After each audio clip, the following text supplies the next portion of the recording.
buenas noches. En 2010 comenzó Es la hora de opinar. Hoy llegó la hora de una reestructuración más, manteniendo el formato de debates con gente inteligente que piensa diferente.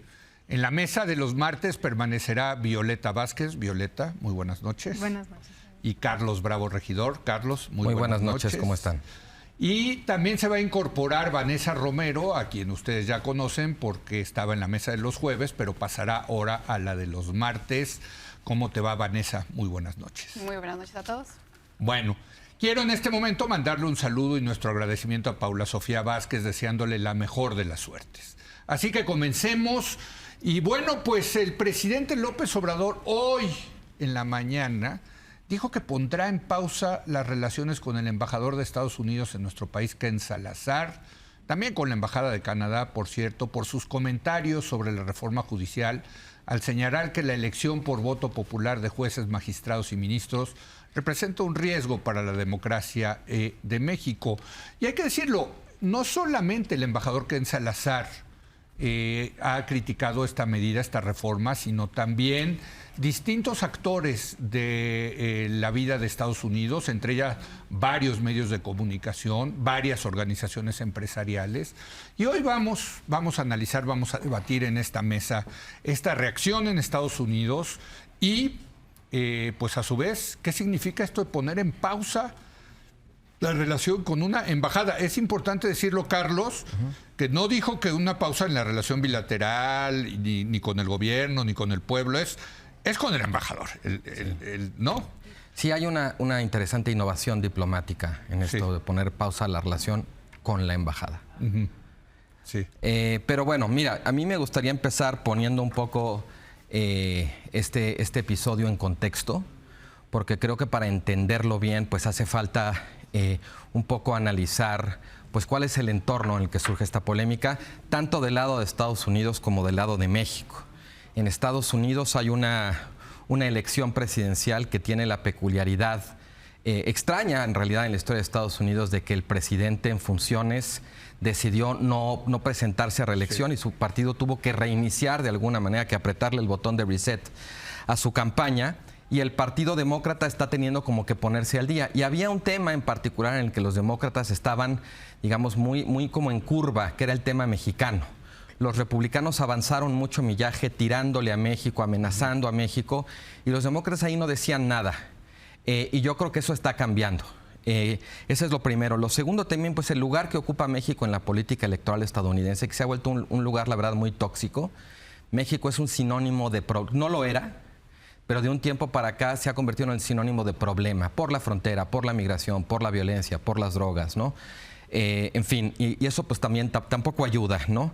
Luego está también pues el asunto de Joaquín López Guzmán e Ismael Zambada, esa suerte como de operación que enrareció muchísimo el ambiente en la relación bilateral, que ya estaba enrarecida de por sí en el tema de la cooperación por seguridad, pues desde el episodio de Cienfuegos.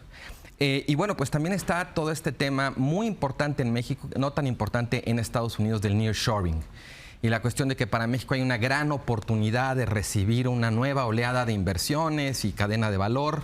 Bueno, ¿no? Y México es el primer socio comercial de Estados Unidos. O sea, hay un tema económico en serio. En México se está hablando mucho de eso. La verdad es que en Estados Unidos no se habla tanto de México cuando se habla del nearshoring. Entonces, digo, ahorita podemos hablar del contexto mexicano, pero me parece importante entender el contexto en Estados Unidos, porque finalmente creo que los comentarios del embajador, digamos, manifestando inquietud respecto a los efectos de la reforma judicial, pues vienen de alguien que está preocupado por cómo puede afectar intereses legítimos que tiene su país o que tienen sus empresas o sus ciudadanos, en torno a pues, cómo les puede impactar una reforma que además pues hay consenso. Ellos no son los únicos que lo están diciendo. Hay consenso de que sí, digamos, afecta la certidumbre jurídica en México y crea lo que se conoce como mucho riesgo político. Yo creo que la reacción del presidente López Obrador no me extraña, porque esta es una manera en la que el presidente suele hacer política, ¿no? Agarrarse a una declaración y decir que no están respetando la soberanía. Yo no estoy seguro de eso, pero bueno, para efectos prácticos podemos seguirlo. Mi único punto sería, teniendo México como tiene una relación tan cercana, una integración tan profunda con Estados Unidos, es realmente difícil sostener la expectativa de que ante una decisión que cambia las reglas del juego de una manera tan drástica, pues Estados Unidos no pueda opinar. Estados Unidos no puede decirle a México no lo hagas. No. Estados Unidos puede reaccionar a lo que haga México y creo que es lo que está pasando. Evidentemente, Violeta, el embajador está aquí para defender los intereses de su país, como nuestros embajadores están allá para defender nuestros intereses como país. Y lo que están diciendo, tanto el embajador, pero también los medios de comunicación, no nos gusta esa reforma judicial, va a afectar a nuestros intereses, Violeta. Sí, y hay que ser muy cuidadosos con cómo se interpreta eso, ¿no? Porque, digamos, el embajador de Estados Unidos podría haber sido tan cauteloso como el embajador de Canadá y decir, no nos encanta la reforma, pero me voy a reservar más opiniones porque se puede considerar una injerencia. Y en cambio, Ken Salazar me parece que no tuvo esa cautela. Entonces, yo pero les creo metió pausa que... a los dos. Sí, está bien, pero lo entiendo, pero justamente... Lo que a mí se me fue la idea. Perdón. Lo que se puede interpretar como una injerencia o un atentado a la soberanía, yo agregaría al contexto que acaba de decir Carlos. El contexto mexicano no está menos explosivo, ¿no? Tenemos estamos en la entrada de un nuevo gobierno, un gobierno de continuidad, pero que además viene reforzado con la mayor votación que ha recibido un candidato presidencial en la historia de México. Sí. Y al mismo tiempo con una suerte de fuerzas contramayoritarias que tratan de frenar esa expresión democrática, esa demanda democrática que votó por una mayoría calificada con toda la discusión de la sobrerepresentación. Ya no hay oposición en México, de verdad. ¿Por qué siguen en ese tema? Entonces, ¿por qué seguimos teniendo esta discusión y le seguimos llamando sobrerepresentación a lo que es simplemente la representación proporcional que se ganó legítimamente? Entonces, creo que ahí de lo que se trata es de deslegitimar la voluntad popular.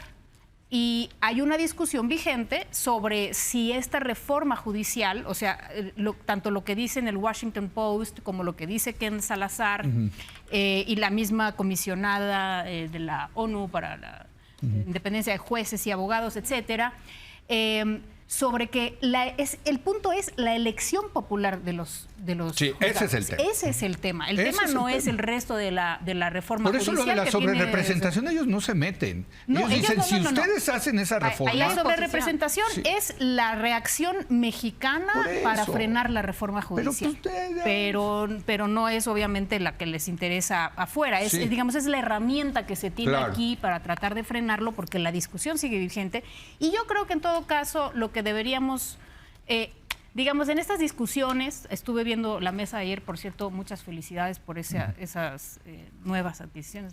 Está excelente la discusión de ayer, pero a mí me parece que siempre nos está faltando en la ecuación, siempre estamos hablando de que si Morena, de que si se acaba la democracia, de que hay que frenar el poder de Morena, y se nos olvida el poder de un actor fundamental, que es el pueblo de México, que eligió en las urnas y que pidió una mayoría. No, totalmente, pero a ver... Y que pidió una reforma judicial y que es el que va a ser el actor que va a elegir a los jueces y ministros porque así lo pide. Ahora, la reacción del otro lado es no nos gusta y ahí listan las cosas porque no les gusta la reforma judicial y dicen que puede afectar los intereses.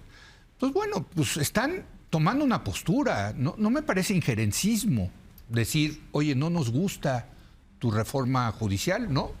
Pues para ponerlo en contexto hay que recordar que hace un par de semanas Joe Biden mandó al Congreso de Estados Unidos también un par de reformas constitucionales que tocan de forma agresiva al Poder Judicial, particularmente su Suprema Corte, que haya una aplicación efectiva de cartas de conducta para todo su Poder Judicial.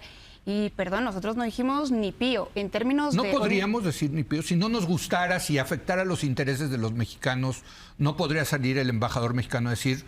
Pues es decisión de ustedes, pero no nos Me parece que eso sería injerencista y te tengo un ejemplo más palpable. Incluso cuando nos afecta su legislación en términos directos, como es su legislación armamentista, nosotros no realizamos manifestaciones, mediante canales oficiales, manifestaciones políticas de esa naturaleza. Lo hacemos a través de canales oficiales, como lo hicimos con la demanda en contra de la legislación armamentista pero iniciada eso con la podría Cancillería. ser injerencista, ¿no? Pero lo hicimos a través de los canales institucionales. Ahora, quiero entrar un poco al tema de la reforma judicial. Y aquí inicio señalando que yo soy también escéptica respecto a la utilidad de la elección popular de jueces y magistrados. Me gusta respecto a ministros. Lo has dicho. Yo no creo que nos vaya a solucionar el problema de justicia en este país. Va a ser una reforma incompleta si no sigue después una reforma que toque defensorías públicas y fiscalías.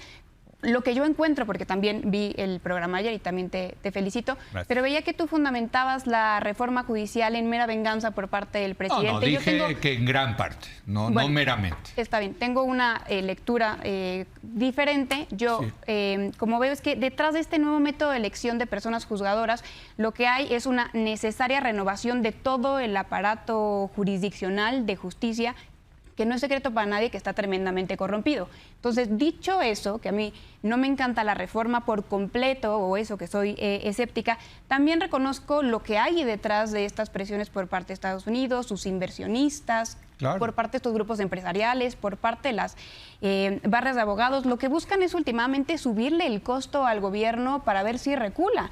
Y aquí creo que nos toca decirlo muy claramente, a los inversionistas no les importa mucho la justicia, a ellos lo que les importa es el rendimiento de sus inversiones. Ellos tienen un modelo económico que les establece cuáles son los costos, ellos tienen hoy en México perfectamente calculado quién es el juez que suele resolver en su favor ciertos asuntos, en qué juzgado tiene que caer, cuánto les va a costar, cuánto va a tardarse, con qué despacho tienen que hacerlo porque son mayormente cercanos a esos jueces. Entonces, no podemos ser ciegos a eso. Claro que la reforma judicial modifica los cálculos para los inversionistas, y acaso ese es el objetivo de la reforma. Sí, porque el tema, por ejemplo, en medios ha salido que esto va a afectar la democracia, Carlos. Pues yo siempre he sido muy escéptico de la defensa de Estados Unidos a las democracias. Yo creo que Estados Unidos tiene muy buenos negocios con los sauditas, con los de Emiratos Árabes. Todas son dictaduras y tremendas, ¿no? Y no les importa mucho que no haya democracia, ¿no? O sea, mientras puedes hacer business con Estados Unidos, el tema de la democracia, pues sí le importará a cierta parte, a cierto círculo político, pero no es decir, ¿se va a acabar la democracia en México y nos preocupa?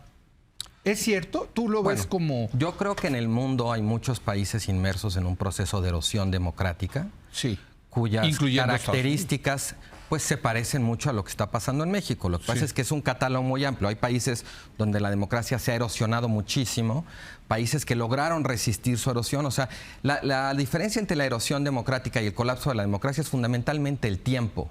Y el hecho de que el tiempo y la incertidumbre que viene asociada con él a veces permite, digamos, resistir, ir un poco para adelante, ir un poco para atrás, ¿no? Pero yo creo que México sí está inmerso en un proceso de erosión democrática, como muchos países del mundo. O sea, no estamos solos en eso. Ahora, ¿pero eso le preocupa a Estados Unidos, tú crees? Yo creo que es un instrumento de su política exterior apelar a esa preocupación. Sí, ¿no? ok, estamos de acuerdo. O sea, no seamos ingenuos en eso, ¿no? Sabemos que no es su principal prioridad, ¿no? Ahora, es interesante ver esto, digamos, en la tónica de una injerencia, cuando, por ejemplo, o sea, es solo una opinión. Donald Trump amenazó directamente a México con imponer aranceles si no cambiaba su política migratoria. ¿Y qué hizo el presidente López Obrador? La cambió. Y no solo eso, sino dijo después que Trump había sido muy respetuoso y se habían entendido muy bien. A mí me parece infinitamente más injerencista esa posición de Donald Trump, que además pues podía considerarse violatoria del Tratado de Libre Comercio, condicionar su vigencia a un cambio de política pública, que una opinión del embajador. Ahora, no seamos ingenuos, sabemos que Estados Unidos pues es un arma arrojadiza la preocupación con la democracia, pero en este caso creo que también es un arma arrojadiza lo otro, porque yo quiero insistir en esto. México se beneficia muchísimo de la integración con Estados Unidos. Y esperar que Estados Unidos pues no respingue ante un cambio de reglas es poco realista. Y la verdad, dentro de todo, México, el gobierno de López Obrador, ha tenido muchísima suerte con el embajador Ken Salazar, Porque ese embajador llegó a México con la encomienda de llevar la fiesta en paz con López Obrador, que México ayudara a regular el flujo migratorio, y a cambio de eso Estados Unidos ha estado pateando la pelota de muchísimos conflictos en materia de energía, comercial, en materia de maíz, agua, minería, lo que quieras. Estados Unidos medio que se ha hecho guaje, compran tiempo. O sea, ese embajador llegó a México a llevarse bien con López Obrador y tratar de que no hubiera bronca. ¿Qué pasó? Yo creo que la encomienda del embajador, ahora que se está acabando el sexenio de López Obrador y que viene una nueva presidenta, está cambiando. Y ahora sí está siendo un embajador más normal. Lo raro no es que este embajador respingue. Lo raro es que durante buena parte del sexenio no haya respingado por otras cosas. De hecho, las primeras declaraciones de Ken Salazar fueron, pues bueno, ahí está la reforma. Se ve que le jalaron las orejas en el Departamento de Estado y ahí es donde viene la declaración más institucional de que no nos gusta esta reforma al Poder Judicial, ¿no? O sea, pero digamos... ¿Ha titubeado? No, sí, totalmente, Violeta. Sí, pero no es nada más el no nos gusta. Estas declaraciones, tanto las declaraciones del embajador como la de la ONU, las mismos editoriales de los periódicos y los bancos, etcétera, son declaraciones performativas, son como profecías autocumplidas, ¿no?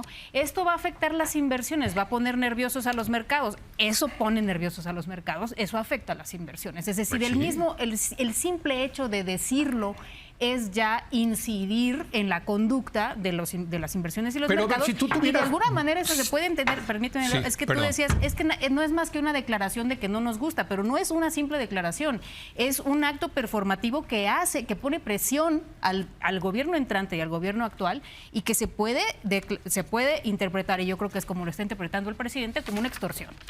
Pero a ver, si tú tuvieras $5 millones en Morgan Stanley invertidos en México, y Morgan Stanley no te dice nada de lo que está pasando en México, y de repente viene la reforma judicial y baja la incertidumbre jurídica, y tus bonos y tus acciones de México bajan de precio, ¿no te daría coraje? O sea, no es el papel del banquero decirle, oye, no nos gusta esto, lo que va a pasar. Que eso es lo que están diciendo los banqueros. Sí, pero también es el papel de un presidente de un país soberano decir, pues lo sentimos mucho, pero este es un país que tiene su propio gobierno, su propia manera de determinar sus leyes, y tiene el derecho de cambiar su constitución y como dice el primer artículo de la Constitución, cambiar su forma de gobierno cuando le sea necesario. Por eso, pero ellos están, tú dices, hay un círculo, hay un self-fulfilling prophecy, ¿no? Una profecía autocumplida, estoy de acuerdo, pero es que así son, o sea, perdón, así son. Y así también son los gobiernos soberanos. Por eso, pero fíjate, se van enfrentando, y lo que tú dices es cierto. Hoy hay gente invirtiendo en Venezuela, y nada más que en lugar de pedir un rendimiento anual del 10%, te piden un rendimiento anual del 70%, porque el riesgo es alto, ¿no? Eso es lo que están alertando, me parece, pues tanto los periódicos como las corredurías, como las calificadoras. Estas advertencias que se han realizado por parte de todos estos grupos empresariales, abogados, inclusive por parte de los miembros del Poder Judicial, tanto federal como local, me recuerda mucho la historia de Pedrito y el lobo, ¿no? Este niñito que salía a cada rato a decir el lobo, y venían a asistirlo, y cuando dejaron de creerle, finalmente vino el lobo y nadie estuvo para ayudarlo. Entonces yo creo que eso nos pasó en México. Nos dijeron tanto el dólar a 30 pesos, que Andrés Manuel se iba a reelegir, que íbamos a hacer Venezuela, que se iba a terminar la democracia, que hoy, con absoluto respeto, no le creemos ni la hora a los antiguos opositores, a sus voceros, a sus analistas.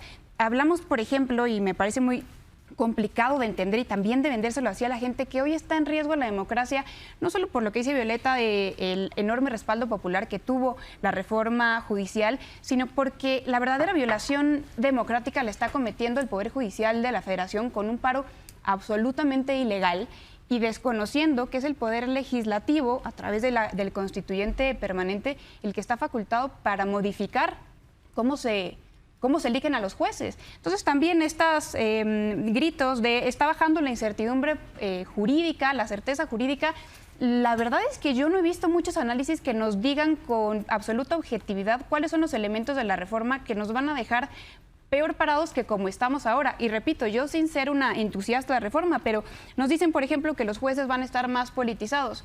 Hoy por la mañana contaba el presidente de la injerencia por parte de Norma Piña, que lo platicábamos fuera del aire, cómo de forma kamikaze está aceptando un asunto, un procedimiento de contradicción de criterios para el que no es competente. Nos dicen que los jueces van a ser menos competitivos, también sin ningún sustento. La verdad es que el proyecto de la nueva reforma... Bueno, pero entonces a ti, ¿por qué no te gusta? A ver, no, porque yo no creo que existan elementos que no me permitan diferenciar este modelo, el que tenemos ahora, y el de elección popular. No veo cómo mejora la justicia. O sea, a lo mejor sí sale peor.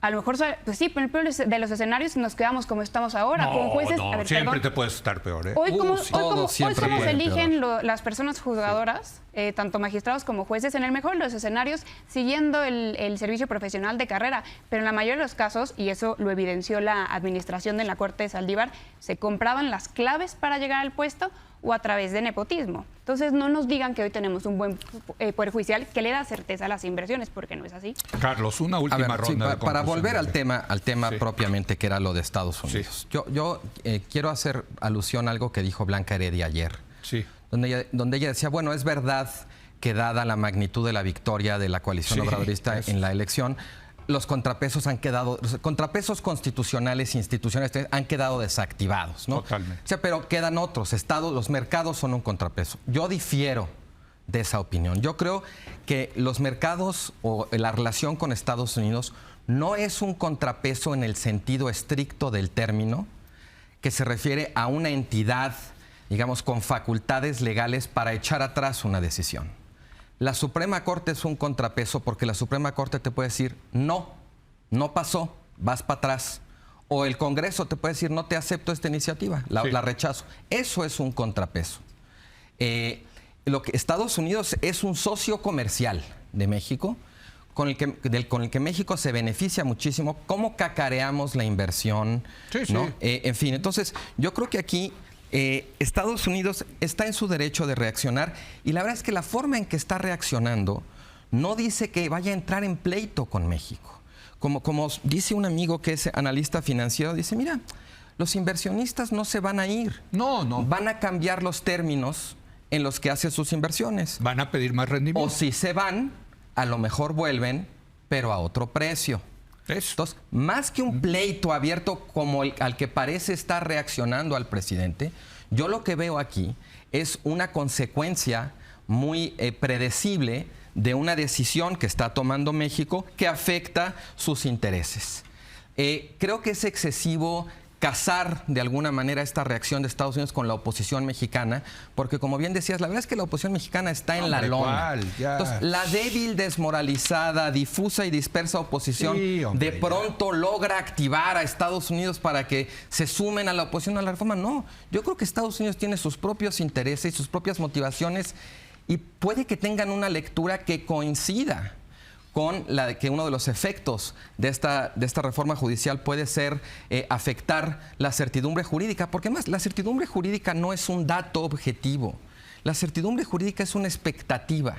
Es algo súper volátil, porque es verdad lo que dice Violeta, de que en política nada es nomás una declaración, todo tiene una dimensión performativa. También lo tiene la reacción del presidente López Obrador, por cierto, claro, que reacciona como si hubiera un pleito con Estados Unidos, donde quizás lo que hay es simplemente una opinión o una reacción que no es favorable, ¿no? Entonces, bueno, pues, sí, porque también decir Estados Unidos son muchas cosas. Son los mercados, es el gobierno, es el embajador, ¿no?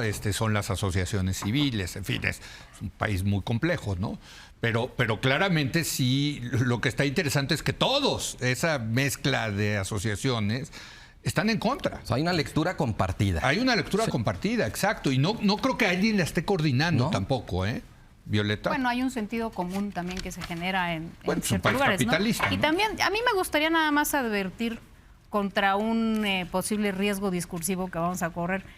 Ya de por sí, ya estamos entrando, como hoy publica Gerardo Esquivel, en la desaceleración económica, los efectos de la desaceleración de Estados Unidos, y entonces eso va a tener repercusiones en la economía mexicana, no necesariamente por la reforma judicial, sino por otras razones. Sí. Y se va a tomar como pretexto, pero todo fue porque ustedes insistieron en pasar la reforma judicial. O sea, también se está tendiendo la camita para después explicar efectos económicos que no tienen nada que ver con que la gente elija a los jueces y ministros.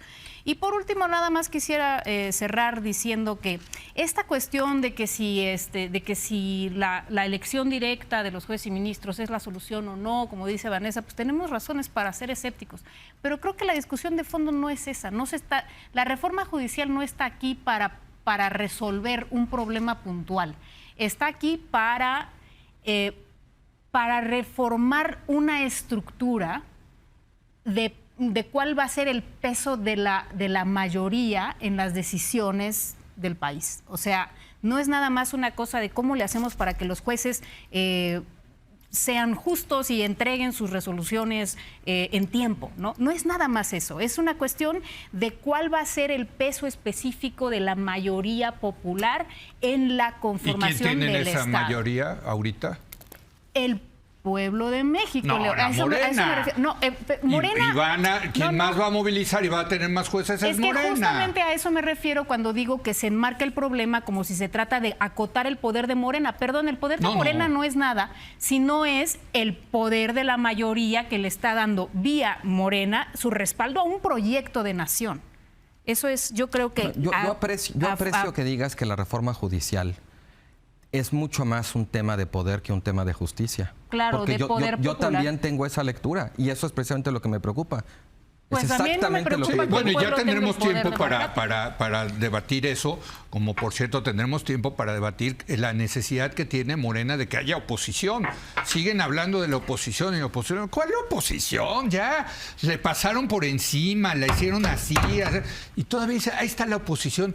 Pues ¿dónde está? Pero bueno, ya lo debatiremos eso. Una última conclusión. Yo creo que no Vanessa. podemos pensar que la oposición se quedó por ahí derrotada el 2 de junio. Lo seguimos viendo presentes en sus voceros, en sus analistas, en sus abogados, protegiendo sus capitales, por supuesto que sí, Leo.